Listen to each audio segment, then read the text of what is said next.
नमस्कार सांग माने सुभद्रा योजना पे आउ किछि अपडेट थिला मु जोटा कि आपण मानकु दउछि जो माने सुभद्रा योजना अप्लाई करिवे से माने वर्तमान आपण मानकर फॉर्म अंगनवाड़ी ठु नियंतु सेटा को सटीक से फिलअप करंतु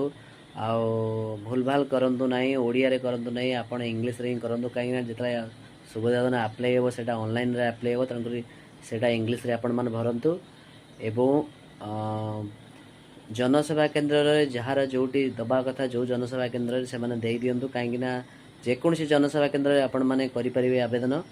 सेमती किछि एपट सेपट नाही आपण पुराना जनसेवा केन्द्र रे करंतु जो माने एक्सपीरियंस जो माने आगु सब जानिचंती जो माने आगु सब योजना अप्लाई करछन तांको पाकर दियंतु नहल नै जदि किछि भूल भाल हबो तो अनेक पस्तेया को पड़िबो 50,000 टका पाइबारु आपण वंचित हेबे तो तुरंत निज निज जनसेवा केन्द्र रे जोगाजोग करंतु आबु काली अपराह्न सुधा एटा आवेदन स्टार्ट